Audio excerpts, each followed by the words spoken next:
Now, Facebook's oversight board has upheld the platform's decision to ban Donald Trump on the site. It follows the company's conclusion earlier this year that Mr. Trump's posts incited violence at the Capitol riots. The former president has branded the decision a total disgrace. Well, let's talk to the co-chief executive of Free Press, Jessica J. Gonzalez, who joins us now. Good to see you this morning. Look, what do you make of this ban and the way it's been enforced?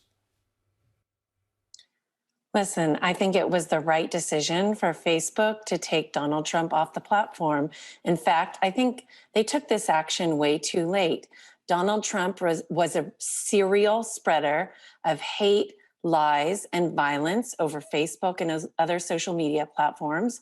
He regularly violated Facebook's community guidelines. He was given a pass time and again because he was the president of the United States. And finally, on January 7th, he was temporarily suspended from Facebook. The oversight board yesterday upheld that suspension, but kicked the ultimate decision about whether the ban should be permanent back to Facebook itself. I wish they would have just taken him down once and for all. Now's the time, but here we are.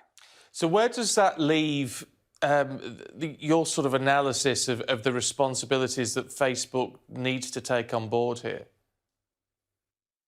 Well, listen, the oversight board said that Facebook had shirked its responsibility when it refused to just ban Trump itself, kicking it over to this board with a set of fairly illusory powers. I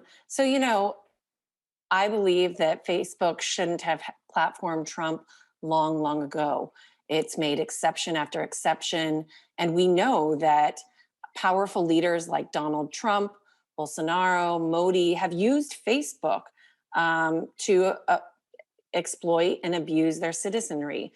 It's important that Facebook takes a stand here and ensures that world leaders cannot use its platform for authoritarianism and to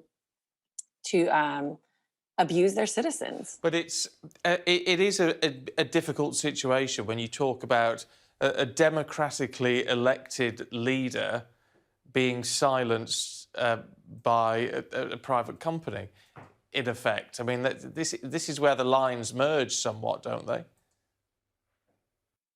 Listen, this isn't a government, right? This isn't a government trying to shut down speech of its people. This is a private company that has decided that a set of rules are the rules of the road for their company, and that they need to hold to account even powerful leaders.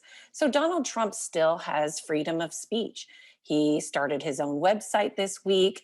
He's, put out a statement that has gotten a ton of press attention.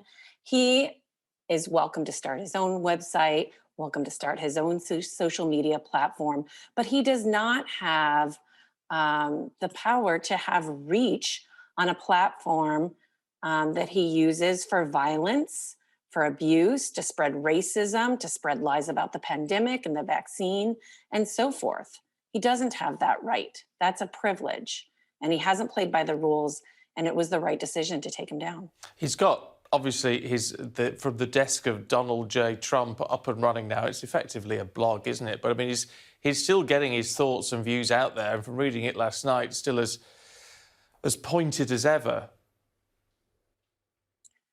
That's right. That's right. Again, he's a powerful person with a huge following. He's free to have his own thoughts out there in the world, but there's nothing that requires Facebook to carry his content. The harm here is something I think we really need to talk about. The harm to people who are the subject of Donald Trump's attacks. Here in the United States, Donald Trump ran thousands of ads attacking the immigrant community, attacking Mexicans and brown people. We see a mass shooter show up in El Paso, Texas, with a specific intent to kill Mexicans and immigrants, invoking the same language that Donald Trump invoked. We saw Donald Trump spread lies about the pandemic, call the pandemic a hoax, downplay its effects. And that really has an impact on how people think and behave and our response to a public health crisis like this. Of course, we saw him spread election lies and stir people up to attack the Capitol of the United States with an insurrection. So this is a real threat to democracy. This is a real threat to the health and safety of people around the world. Okay. And so we have to really take this seriously. Yeah, we are out of time, I'm sorry to say. Jessica, good to talk to you this morning. Thank you. Thanks for having me. Now, the deputy chair of BAFTA has spoken for the first